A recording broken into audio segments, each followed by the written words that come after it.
Olá, meus amigos do Pontuando, tudo bem? Estamos de volta aqui com o programa Pontuando para falar de um assunto bastante técnico, mas muito importante no mundo atual. Eu estive fazendo algumas mudanças no meu escritório e saíram de lá placas de um tipo de plástico que é usado em publicidade por empresas de supermercados, propagandas de uma maneira geral. São grandes cartazes e é um tipo de plástico que dificilmente é reciclado, porque é o que tudo indica, numa explicação sumária que me deram, não técnica, parece que ele é feito por camadas de vários estilos de misturas de plástico e é difícil fazer reciclo e reutilização desses materiais, eles vão para os aterros. Indo para o aterro, nada se faz. Algumas tecnologias estão surgindo para tentar dividir esses plásticos em camadas, fazer alguma coisa, de forma que ele possa ser usado reutilizado ou reciclado para ser utilizado novamente, né? Pelo menos em suas partes, se é que é possível fazer essa decomposição. Dizem que é muito difícil, mas existem algumas tecnologias. Então hoje nós vamos falar do plástico no mundo, os desafios para reciclo, reuso e, quem sabe, novas tecnologias para a sua substituição como matéria-prima de outros produtos acabados. Muito bem. Eu vou pedir, antes de mais nada, que você deixe seu like, que você deixe o seu comentário, se você achar conveniente, se você tiver algum entendimento, alguma notícia, alguma solução, e que você tenha estudado, que você tenha ventilado, ou alguma pergunta, alguma colocação, alguma sugestão. Eu peço que você o faça sempre de maneira educada. A matéria é técnica, o vídeo provavelmente vai ficar longo esse podcast, ele deve ficar em torno de 50 minutos a 1 hora. Vou tentar lê-lo mais linearmente, até porque, sendo matéria técnica, eu teria dificuldade de fazer algumas introduções de alguns conceitos, seja lá o que for. Como ele não é um vídeo opinativo, ele é um podcast vídeo no formato de matéria técnica pesquisada em vários portais e principalmente nas IAs, mas mesmo nas IAs eu tive que entrar nos locais que eles próprios colocaram como fontes e outras fontes que eu fui achando, introduzindo, e tive que saber, porque como as terminologias eram técnicas dentro de publicações técnicas e institutos, muitas explicações não vieram, eu tive que tê-las por fora. E então o vídeo acabou ficando longo por causa disso também. Me deu um pouquinho de trabalho, nem sei se tudo que está aqui vai ser entendido, né? Eu gostaria de poder publicar isso, vou tentar uma forma de publicar, se eu conseguir deixar isso em documento em algum lugar. Eu deixo o link na descrição do vídeo para que você visite e leia aquilo que eu vou ler aqui, exceto, obviamente, algum comentário que eu fizer à parte, por exemplo, essa parte que eu estou aqui falando. Muito bem, vamos ler o mais linearmente possível, com o mínimo de comentários, exceto para dirimir alguma dúvida que eu próprio tenha ou que impeça que você a tenha, e vamos em frente para a gente poder terminar o vídeo rápido e ele servir realmente de insumo para você entender um pouco mais do nosso mundo. Eu peço para que você passe para frente exatamente para que mais pessoas tenham contato com isso, porque é muito importante hoje em dia a gente saber o mundo que vivemos. Nós estamos numa virada de época aí de muita tecnologia, de muita coisa acontecendo, muitos institutos mundo afora estudando, pesquisando, e a gente precisava de ter algumas soluções tecnológicas para suprir as tecnologias que nós já conseguimos, que são deletérias para os biomas, para a própria saúde humana, para a saúde das espécies de uma maneira geral e para problemas de matéria-prima para as novas gerações. Afinal de contas, o plástico ele advém de um fomento fóssil, que é o petróleo, né? Muito bem, vamos lá. Tipos de plástico, desafios, reuso, reciclagem. Existem diversos tipos de plástico. Os plásticos se tornaram parte integrante da nossa vida diária e a sua onipresença traz uma série de desafios ambientais e de saúde, embora sejam versáteis eles, plásticos, e duráveis até certo ponto.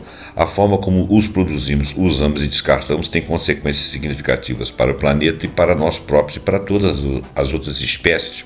E o futuro do planeta e também ele próprio como matéria-prima, se ele não for substituído, como que as futuras gerações vão usufruir de tecnologias como nós as usamos? Como é que vai ser o mundo deles? Provavelmente vai haver muita evolução, os estudos continuam. Esse estudo nosso aqui já traz algumas informações interessantes, muitas siglas que eu vou tentar decodificar. Algumas que eu vou falar são institutos, são empresas, são centros de pesquisa, que eu também não pude ficar falando de cada um deles, porque senão o vídeo ficaria ainda maior. Vamos lá. Vários tipos de plástico, né? O PET, que é o mais conhecido, polietileno terefitalato, que é esse das garrafinhas. PEAD, que é o polietileno de alta densidade. BD, é o polietileno de baixa intensidade. Polipropileno, PP. Poliuretano, entre outros. Cada um apresenta desafios distintos para reuso e reciclagem. Mais para frente eu vou falar um pouquinho de cada um.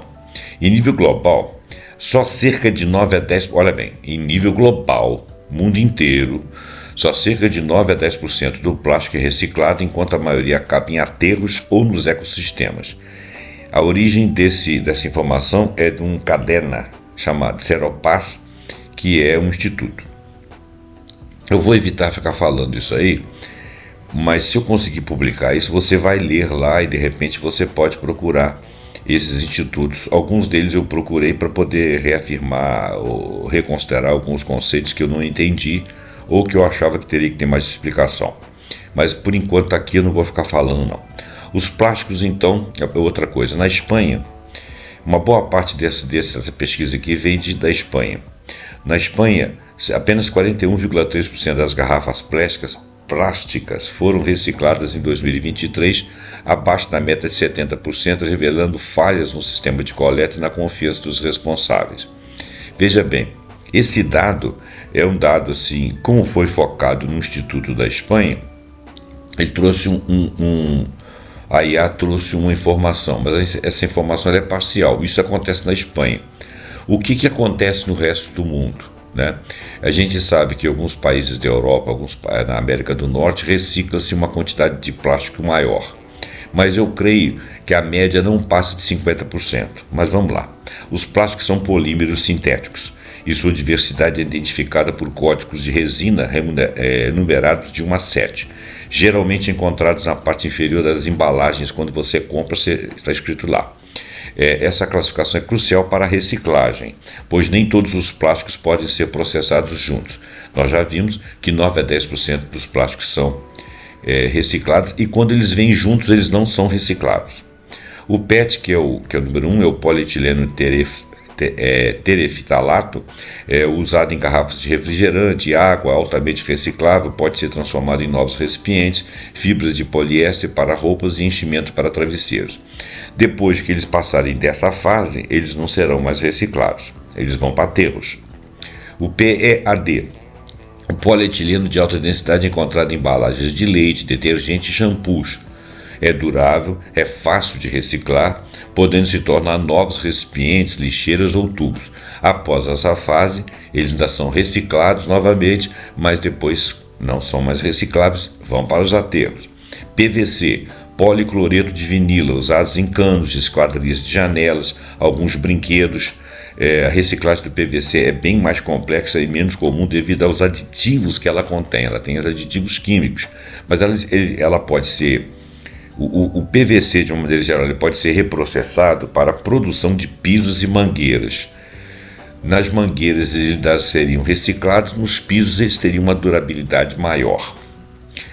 PEBD, que são o polietileno de baixa densidade, ele é presente em sacolas de supermercado, filmes plásticos e sacos de lixo. Reciclagem é possível, é difícil de coletar e separar. O material é reciclado muitas vezes, mas o que sai dele é de muito baixa qualidade. Depois ele não é mais reciclado, vira trapos, pedaços e vai para aterros, quando não vai para as águas e para os oceanos. PP, que é o polipropileno, ele é usado em tampas de garrafa, recipientes de iogurte, potes de margarina. É durável, é resistente ao calor, a reciclagem pode transformá-lo em paletes, caixas e fibras, que depois, novamente reciclados, vão começar a despedaçar também. Nesse momento eles podem virar microplásticos, porque os atritos, o movimento deles em lixeiras, alguma coisa assim, faz com que eles fiquem uma boa parte no caminho e até no ar. Poliestireno, o PS, conhecido em sua forma expandida como isopor, presente em corpos descartáveis, talheres e embalagens de ovos, é um dos plásticos mais difíceis de reciclar por ser muito leve e volumoso, ou seja, ele tem muito baixa densidade, ele tem volume e pouca matéria. Então ele esfarinha com muita facilidade. Reciclar é muito difícil, torna ele antieconômico para transporte e processamento, porque ele vai se perdendo no próprio transporte. E ele é muito usado, né, para embalamento de produtos eletrônicos, e normalmente ele é descartado logo que você tira a coisa da embalagem. E esse plástico é um plástico difícil de você reciclar, né? Outros tipos de plásticos, que seria o número 7, essa categoria inclui todos os plásticos que não se encaixam nas categorias de 1 a 6, e inclui materiais como policarbonato usados em DVDs, que nem se usa mais quase praticamente, garrafas de água reutilizáveis, aquelas molinhas, misturas de plásticos, né? E a reciclagem para essa categoria é praticamente inexistente. Apesar da existência de programas de reciclagem, a maioria dos plásticos produzidos não é reciclada. O reuso é uma estratégia muito mais eficaz para reduzir a quantidade de plástico que precisa ser descartada. Isso envolve a utilização de produtos e embalagens múltiplas vezes para o mesmo fim ou para um novo propósito. Garrafas de água reutilizáveis, sacolas de compras duráveis, potes de vidro para armazenamento de alimentos são exemplos simples de reuso. Essa mensagem aqui fica parecendo que está tudo bem, né? Não está, não. Tá? Até porque isso aqui é uma linguagem técnica, e cada parte dessa matéria aqui, ela vem de lugares diferentes. Então a proposta, por exemplo, quando estiver falando da saúde, o tom é mais pessimista. Quando ele estiver falando de uso e reuso, é uma proposta mais otimista, na forma de que você está fazendo alguma coisa. Só que se você pensar isso em nível industrial, e do quanto que as indústrias efetivamente conseguem separar ou reutilizar, ou mesmo não usar de maneira profilática, é muito complicado, porque essas logísticas, elas têm que vir da base, né? Tem que vir da consciência dos fatos, dos eventos, no processamento das empresas. Eu tenho até dificuldade de falar isso, porque entendo muito pouco disso, mas sei por reportagem, por leituras, que as empresas, quando não tem uma solução para isso, elas passam ao largo. Isso aí dependeria de uma legislação mais bem feita, que parece que na Europa tem um pouco mais, aqui no Brasil nem tanto, no país do terceiro mundo muito menos, né? Então nós estamos realmente com problemas. Sim, inovações em reciclagem. Olha, existem reciclagem química, técnicas como pirólise, despolimerização e processos baseados em solventes, que permitem reciclar plásticos contaminados ou mistos, produzindo monômeros ou polímeros de qualidade virgem. Isso aqui é de uma empresa chamada Atlantic International University. Por aí você vê que, vindo de uma universidade, é apenas uma parte de pesquisa que provavelmente já está se configurando. Supra reciclagem. Parece que é uma palavra em espanhol, que traduz aqui em inglês em upcycling, que transforma resíduos plásticos como LDPE, PET, HDPE, são os plásticos de baixa densidade, alta densidade e o PET normal, em microesferas, nanomateriais de carbono ou mesmo PHA, que é um tipo de ácido biodegradável via processos microbianos e pirolíticos. Esse dado aqui veio da Wikipédia e ele não traduz a maior parte das coisas aqui, tá? Mas ao longo das leituras nós vamos ver algumas traduções. Isso aqui são plásticos biodegradáveis, tá? E transformados em microesferas para serem degradados. Desculpa. Formas de poluição e impactos na saúde e nos biomas. Daqui é importante, tem várias empresas aqui, vários institutos aqui falando sobre isso. Não vou citá-los, mas a maior parte deles é do Conselho Superior Científico de Investigações da Espanha, a Organização Pan-Americana da Saúde, National Geographic, Wikipédia, vários aqui, tá? Mas são institutos de, como se diz, assim, confiáveis, né? Mas também não tem toda a informação. Contaminação ambiental. A poluição plástica afeta gravemente os ecossistemas terrestres e aquáticos, prejudicando mais de 1 milhão de espécies marinhas, incluindo tartaruga e mamíferos. A produção global, que era de 234 milhões de toneladas no ano de 2000, saltou para 460 milhões de toneladas em 2019 e hoje parece que está um pouquinho maior, quase chegando a 700. Prevê-se que os plásticos representam 19% das emissões globais de carbono até 2040. Vai ser assim por questões de ambiente, por questões deles irem para aterros, por questões deles serem queimados, etc. Impactos na saúde humana. Os microplásticos foram detectados nos pulmões humanos e associados a irritação, asma, náuseas, dores de cabeça e até câncer. Os disruptores endócrinos, que na frente eu vou dar uma explicação um pouco maior que eu pesquisei, são os biofenóis BPA, BPS, BPF, fitalatos e PFAS. Estão presentes em alimentos e atuam como toxinas hormonais. Esses disruptores endócrinos, que são bifenóis, esses bifenóis que eu citei, eles estão presentes no alimento e atuam como toxinas hormonais, ou seja, são partes de plásticos que vão para os alimentos e funcionam como disruptores endócrinos, coisa que nós vamos ler mais na frente. Mais de 90% da população do mundo tem traços desse BPA na urina. E isso aqui é de um instituto,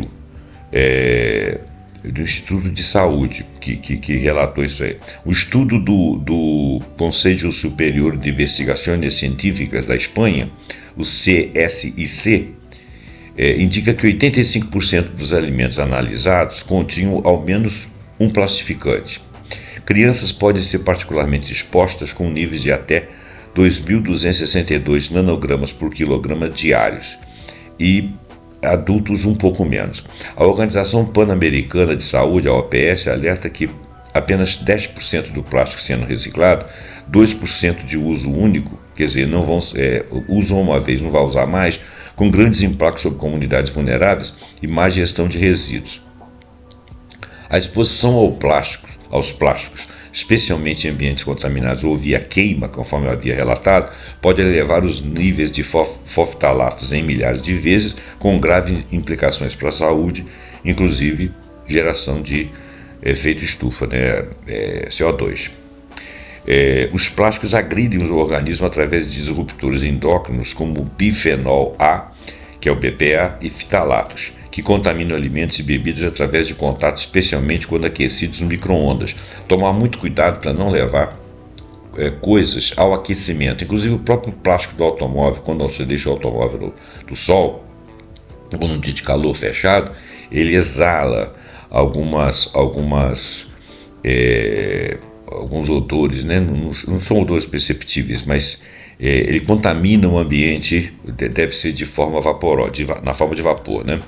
E contamina alimentos, bebidas através do contato, especialmente quando aquecidos no micro-ondas, né? Ou alguma outra forma de aquecimento. O micro-ondas é um aquecimento muito rápido e intenso.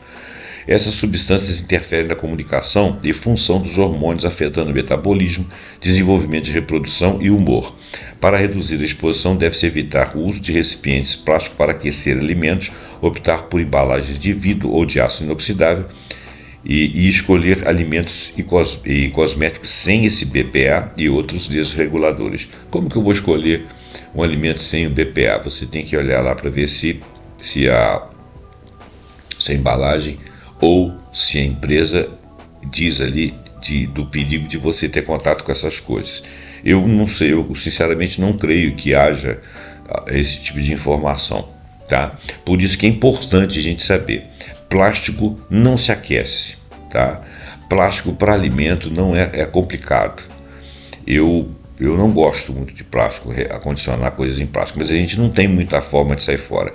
E quando a gente reutiliza o plástico, muitas vezes a gente faz descuidadamente. Você pega um pote de margarina, aqueles bonitinhos assim, inteiro e durinho, lava aquilo ali, começa a colocar feijão, põe na geladeira, tira da geladeira, deixa descongelando. Se duvidar, você coloca aquilo ali perto do calor, ele está emitindo algum tipo de BPA, os bifenóis, né? Eles provocam também. Para reduzir a exposição, deve-se evitar o uso de recipientes de plástico para aquecer alimentos, já falei, né? Optar por embalagem de vidro, aço inoxidável, cuidado que o aço, os metais não devem ser levados a micro-ondas, porque eles vão emitir elétrons, né? Pode estourar lá dentro, pode gerar corrente e tal. E escolher alimentos e cosméticos sem o tal BPA e os outros desreguladores. Agora, como é que funciona essa desregulação? Interferência hormonal. Esses disruptores endócrinos, eles mimetizam a estrutura de hormônios naturais do corpo, enganando o sistema endócrino e atrapalhando a produção e a ação dos hormônios naturais. Impacto na saúde. Essa interferência pode afetar o sistema reprodutor, pode comprometer a função hormonal e a produção de testosteronas e estrogênios, testosteronas tanto em homens quanto mulheres, e estrogênios também. Metabolismo e crescimento. Eles afetam as funções vitais como o metabolismo e o desenvolvimento. O desenvolvimento fetal e o infantil pode atravessar a placenta, impactando o desenvolvimento fetal e causando problemas comportamentais e mais tarde cognitivos em crianças. Outros sistemas também podem afetar o sistema imunológico e aumentar o risco de doenças cardíacas e certos tipos de câncer. Fontes e tipos de disruptores endócrinos em plásticos. O bifenol A, o BPA, um dos disruptores mais conhecidos e estudados, presentes em muitos plásticos, especialmente em embalagens e alimentos e bebidas. Fitalatos são produtos químicos usados como plastificantes para aumentar a flexibilidade e a durabilidade e a transparência de plásticos, especialmente em PVC. Eles também funcionam como solventes e fixadores em fragrâncias e estão presentes em muitos cosméticos e produtos de higiene pessoal, como shampoos, loções e esmaltes, também em brinquedos infantis, produtos médicos hospitalares e materiais de construção. Quais são os riscos para a saúde desses desreguladores endócrinos? Eles são conhecidos como desreguladores endócrinos, interferindo na produção e função de hormônios, já falei. Também encontrados em plásticos, são associados à contaminação de alimentos, podem ter efeitos negativos na saúde, que nós já falamos. Também encontrado em pesticidas, presentes em alguns alimentos também podem conter substâncias que agem como desreguladores endócrinos. Como reduzir a exposição, por exemplo, na cozinha? Evitar aquecer alimentos em recipientes plásticos, preferir materiais de vidro ao ácido ou mesmo cerâmica é o mais interessante para armazenar e aquecer alimentos, principalmente alimentos que ficam muito tempo armazenados. Alimentos, opte por frutas, legumes, verduras livres de pesticidas e evite alimentos processados, enlatados, cujas embalagens podem conter disruptores. Lembrando que os pesticidas têm origem no petróleo, assim como o plástico. Bebidas.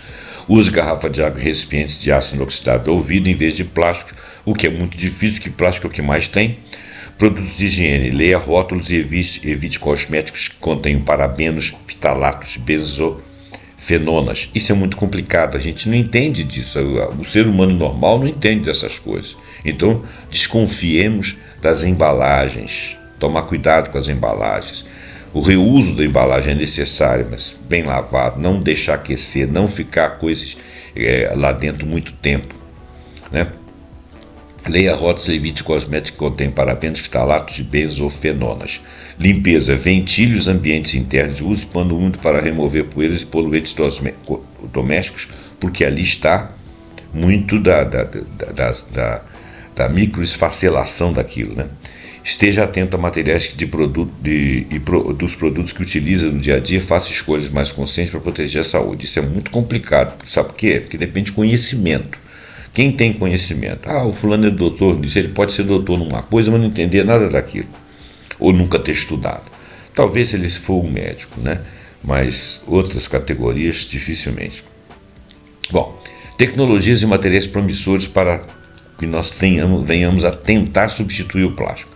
Pesquisas avançadas para substituição. A ciência busca soluções em novas fontes.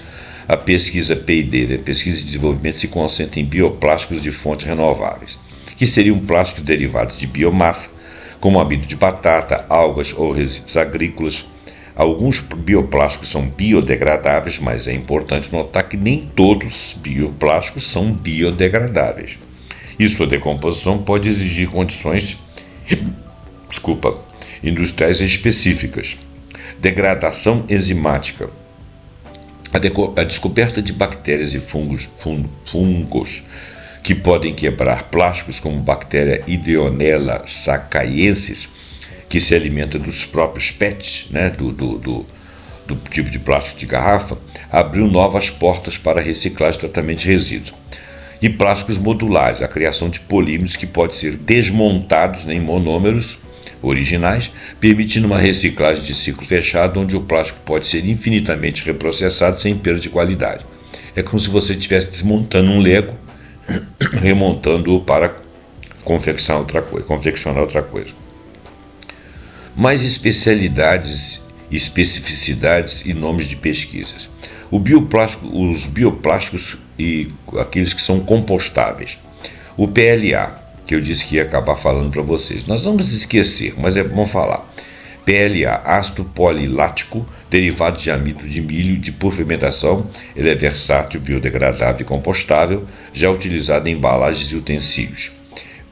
Polihidroxiacanoatos, que é o PHA, produzido por bactérias, tem boa biocompatibilidade, aplicabilidade biomédica, alimentando embalagens, curativos, impressão 3D,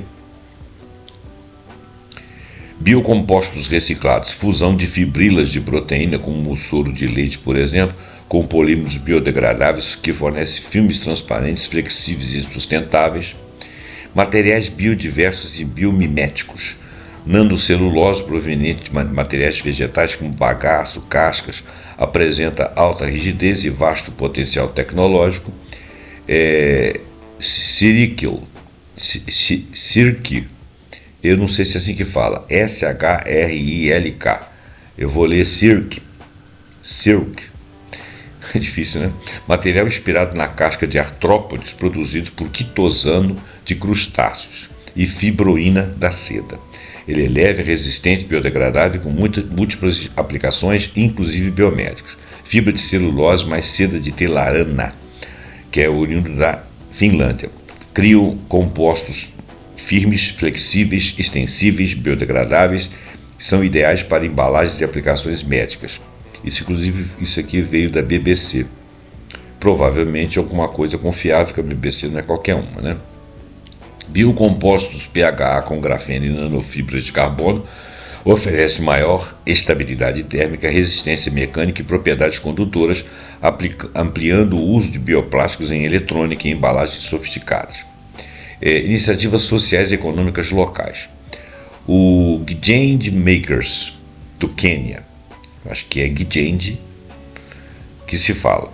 Resíduos plásticos são transformados em adoquines, que são pedras ou blocos de material como pedra, betão, que é um concreto, ou ladrilho, usados para pavimentar superfícies como estradas, caminhos e pátios. E os próprios ladrilhos, mais resistentes que o concreto, beneficiando comunidades carentes, promovendo economia circular. Isso é uma forma de você transformar os resíduos plásticos em adoquines, que são espécies de ladrilhos e ladrilhos mesmos. O ecodesign, na Espanha, por exemplo, ações como tampões aderidos que facilitam reciclagem, embalagens invisíveis, frascos leves e recicláveis e envases recarregáveis estão revolucionando o setor. Isso é uma informação do El País, que pode ser inclusive uma publicidade. Mas eu sei que existe ecodesign não apenas na Espanha. Modelos locais, como moda sustentável em Saragoça, com vestidos de noiva reaproveitáveis e embalagens reutilizáveis em redes de café, mostram que o futuro circular é viável. Também é uma publicação aqui que parece ser científica. O bioplástico que se desintegra nos oceanos. O novo plástico biodegradável do Japão, ele chama Riken. Ele se decompõe na água do mar em 10 dias, sem gerar microplásticos. É reciclável, é compostável, não emite CO2 e até atua como fertilizante. Outra descrição: esse Riken é um plástico supramolecular, formado por monômeros iônicos e pontes salinas reversíveis, que é durável em condições de uso, mas que se dissolve em poucas horas em água do mar sem gerar microplásticos. Materiais renováveis da indústria automotiva. BMW e Bicon. Utilização dos compostos de fibra natural como linho, testado desde 2019 na Fórmula E, agora aplicados em carros de produção em série, reduzindo até 40% de emissões de CO2 na fabricação de tetos em comparação à fibra de carbono. Uma outra descrição seria a seguinte, porque isso aí é de uma empresa publicitária. Essa outra decomposição aqui já é de uma empresa, já é de um instituto. A parceria entre a BMW e a Suíça Bicon tem utilizado compostos de fibras naturais, principalmente linho, para substituir a fibra de carbono em peças de carros, resultando em veículos mais leves, sustentáveis e com menor emissão de CO2, como visto nos modelos M4 e GTA 4 e futuros carros da produção da linha M. A tecnologia Power Ribs da Bicon, que eu acho que é suíça, inspirada na nervura de folhas, aumenta a rigidez das peças com peso mínimo, enquanto a camada Amplitex confere um acabamento visual e permite reduzir o uso do plástico e, portanto, a pegada do carbono. Tá? Esse aqui já é um instituto. Ideias promissoras e caminhos para o futuro. Escala industrial e bioplásticos avançados. Otimização do PLA, do PHA, filmes de proteínas e o tal de Circle, para torná-los competitivos em custo e em desempenho. O PLA, que é o ácido polilático, é um bioplástico à base de plantas, mais rígido e usado na impressão 3D e embalagens rígidas, que requer compostagem industrial para se decompor. E o PHA, que é o polihidroxialcanoato, é um biopolímero produzido por micro-organismos, no caso bactérias, mais flexível que o PLA e é mais fácil de ser degradado em ambientes naturais, por exemplo, solo ou água. Reciclagem avançada ou super-reciclagem, que eu acho que é o upcycling. Integrar tecnologia química, térmica e microbiana para converter resíduos plásticos em novos materiais valiosos. Economia circular total. Replicar modelos desse Gigend Makers, ecodesign e reutilização criativa em diversas comunidades ao redor do mundo. A Gigend Makers é uma empresa criada pela engenheira queniana Nzambi Mati, que transforma resíduos plásticos não recicláveis em tijolos de construção e pavimentação utilizando máquinas desenvolvidas por ela mesma, a tal de Nzambi Mati. O processo envolve misturar o plástico aquecido com areia e moldá-lo hidraulicamente, criando blocos resistentes, sem bolhas de ar e com propriedades superiores às de um concreto convencional. Os tijolos resultantes, que vêm em diferentes formatos, cores e espessuras, são vendidos a um preço bastante acessível e a empresa já empregou mais de 110 pessoas, reciclado mais de 20 toneladas de plástico desde 2018. Parece que esse dado aqui está até um pouco defasado, tá? Parece que ela já empregou bem mais de 110 pessoas, mas eu não vou entrar em detalhes aqui não, porque senão eu vou ter que voltar lá na reportagem. Regulação fortalecida. Reduzir disruptores endócrinos em plásticos promover limites rigorosos e desenvolver instrumentos jurídicos como o Tratado Global sobre Poluição Plástica em discussão na ONU e na OMS. Educação e responsabilidade corporativa. Sensibilizar os consumidores, mas principalmente sensibilizar as empresas sobre os riscos dos plásticos e incentivar opções sustentáveis. Veja bem, esse conselho dado a miúdo para o indivíduo não faz muita diferença, porque ele não tem conhecimento do que ele manipula. Nós somos ignorantes. Você pode ter formação superior numa opção de coisa, mas você não tem conhecimento técnico específico disso aqui, né? Você sabe que faz mal, mas não sabe o que é, quando faz. A pessoa não sabe nem descartar, não é verdade? Então, teríamos que ser educados, em princípio, para começar a entender dessas coisas, essas e outras, né? Mas principalmente as empresas, que têm que ter regulação e instrução para os donos, para os proprietários, né? Para os gerentes, os CEOs, e para o próprio funcionário, né? De qualquer setor, de qualquer posição dentro da empresa, né? 6. Integração de materiais renováveis em indústria pesada. Como exemplificado pela BMW, outras indústrias podem substituir componentes plásticos por fibras naturais para reduzir impactos climáticos. Bioengenharia e micro-organismos. O desenvolvimento de fungos e bactérias para a degradação ou transformação de plásticos em bioplásticos úteis, com pesquisa contínua em cepas como Aspergillus tubigensis e a Idonella sacaiensis, é uma promessa também. Os plásticos representam um dos maiores desafios ambientais, principalmente na saúde contemporânea, né? Na contemporaneidade. Mas nós temos à disposição algumas soluções. O bioplástico PLA, PH, que nós falamos, os compostos biométricos como o discretas, até sistemas de reciclagem química e sociais como ecodesign, economia circular, que são cada vez mais viáveis. Porém, vou enfatizar sem querer ser pessimista. A melhor coisa que nós podemos investir não apenas no reuso e na reutilização por parte da população, que vai continuar fazendo reuso e levando para reciclagem sem conhecimento de causa, mesmo que educada, porque essa matéria é muito técnica. Tem que haver legislação e principalmente investimento em substituição.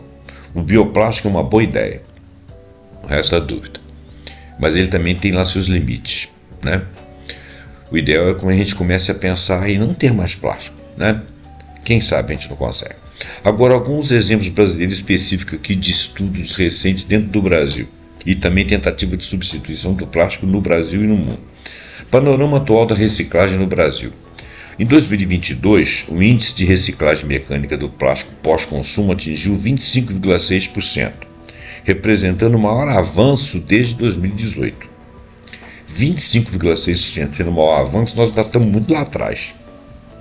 Foram recicladas 1.722 toneladas, incluindo resíduos de cooperativas, indústrias e sucateiros. Isso é um informe que veio da Abiplast, né, que eu considero confiável. Quer dizer, quem sou eu para considerar alguma coisa, né? Eu que não entendo o suficiente disso. Mas a Abiplast é uma instituição que cuida disso aí. É uma publicação que vive no entorno disso. Ela tem que ter algum tipo de confiabilidade. Em 2021, esse índice era de 23,4%, com um crescimento de 14,7% na produção de plástico reciclado pós-consumo, totalizando mais de 1 milhão de toneladas. Isso já é de uma outra publicação chamada PicPlast. Em 2023, cerca de 1,4 milhões de toneladas de resíduos plásticos foram encaminhadas à reciclagem. 984 mil toneladas provenientes das embalagens. Você vê que nós estamos girando em torno de 25%, 23%, né? No entanto, considerando todo tipo de resíduo sólido, apenas 4% são reciclados no Brasil. O Brasil recicla muito pouco. Até o de plástico até que recicla mais. E recicla também muito por causa de interesses econômicos, não tanto por preservação. A coleta seletiva ainda é muito limitada, há poucos municípios, tem muito desconhecimento, sendo que mais de 70% da população não separa seus recicláveis, sequer tem noção disso. Como eu disse, precisa de educação. E também não adianta você incidir só sobre a população. Você tem que ter regras para as empresas e lá dentro ter conhecimento do material, inclusive para não afetar o próprio funcionário. Embora a reciclagem do plástico tenha avançado, especialmente no setor pós-consumo, o sistema continua incipiente no nosso país como um todo, com tudo que se faz, reforçando a importância da estruturação da coleta seletiva, educação ambiental, inclusão dos catadores. Os catadores eles têm mais noção do que estão fazendo. O melhor seria que estivesse ainda mais, né? Até para poder instruir as pessoas que levam coisas para eles. Inovações científicas e tecnológicas no Brasil. Bactérias que transformam plástico em bioplástico. Como no resto do mundo, aqui nós temos isso também. Pesquisadores da Uniso, Unicamp e da UFABC identificaram comunidades microbianas capazes de degradar o PET e o PE. Uma cepa do Pseudomonas sp chamada BR4 não apenas degrada plástico, mas também produz o BHB, com unidades de hidroxivalerato. Estou enrolando a língua aqui para falar. Resultando num bioplástico mais flexível e resistente, com aplicações em embalagens e biomateriais. Essa reportagem que eu estou lendo aqui agora, ela está vindo da agência FAPESP. E a FAPESP é uma publicação super, hiper confiável. Bioplásticos a partir da cana-de-açúcar. Um estudo da LNBR-CNPEM, publicado na Nature Communications, mostra que o Brasil poderia liderar a produção de bio-PE, usando cerca de 3,5 milhões de hectares de cana, sem prejudicar a biodiversidade.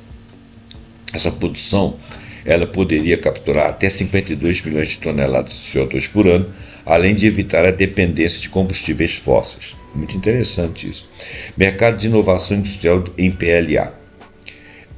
A Earth Renewable Technologies, a ERT, instalou no Brasil uma fábrica de compostos à base de PLA, que é o ácido polilático, com capacidade inicial de 2.000 toneladas por ano, podendo chegar a 35.000 toneladas ano, agora em 2025.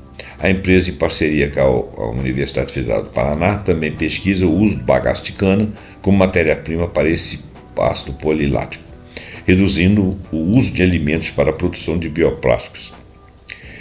Perspectivas tecnológicas e metodológicas. Um estudo da UFRJ com pesquisadores da Inmetro, da Escola de Química, revisitou bioplásticos como BHA, PHA, PLA e BioPE, analisando sua viabilidade tecnológica, mercado e regulamentação, além de normas de certificação.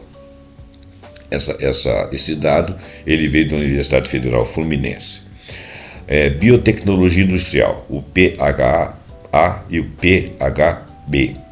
Segundo o bloco da Kia, que parece que é uma empresa, o mercado brasileiro de biopolímeros compostáveis, PHA e o PHB, pode chegar a 44 milhões de dólares em 2027.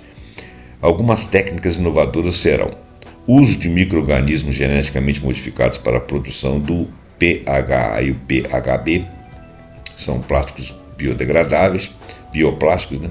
Biocatalisadores que tornam os processos mais eficientes e menos energéticos, nanotecnologia para melhorar propriedades físicas dos bioplásticos, tecnologia de reciclagem enzimática para recuperar monômeros de alta pureza, desenvolvimento de polímeros como o Qualinil Eco, baseado em palha de milho reciclável e de baixa pegada de carbono. Isso aí vem informação do próprio da Kia. Aí eu fui em outro lugar para a gente saber mais. O Qualinil Eco é uma biopoliamida, que é um nylon, né, de alta performance produzido por essa empresa chamada Dakia, a partir da palha de milho, que é uma fonte renovável. O material oferece um desempenho similar às poliamidas convencionais, mas com uma redução de cerca de 50% na pegada de carbono. É um polímero versátil, adequado para diversos setores industriais, como automotivo, eletroeletrônico e bens de consumo, sem a necessidade de adaptações nos equipamentos e processos dos clientes. Tecnologias sociais de logística reversa. O Cataqui, que é a iniciativa do Pimp My Carroça, conecta catadores e geradores de resíduos através de um aplicativo, promovendo logística reversa, inclusão social, valorização econômica dos recicláveis, como, por exemplo, durante o Carnaval de São Paulo, recolhendo embalagens longa-vida e remunerando os catadores. Eu já tinha até comentado isso no outro vídeo que eu fiz. O a Circular Brain, que é uma startup que cresce no setor de economia circular, criou a plataforma Circulare para a rastreabilidade digital de resíduos eletrônicos. Ela já processou mais de 55 mil toneladas de resíduos de equipamentos eletrônicos em 2024 e pretende chegar a 100 mil toneladas em 2025 agora, utilizando o blockchain, as IAs, a tokenização. Ideias promissoras para o Brasil. Escalonar bioplásticos de origem local, investir em produção sustentável de PLA, que é o poliácido lático, BioPE, que é o polietileno PE, de base biológica, a partir do bagaço de cana, reduzindo o uso de alimentos e impactos ambientais. Aprofundar biotecnologia microbiana, desenvolver linhagens da Pseudomonas BR4 para transformar plásticos descartados em bioplásticos de valor agregado.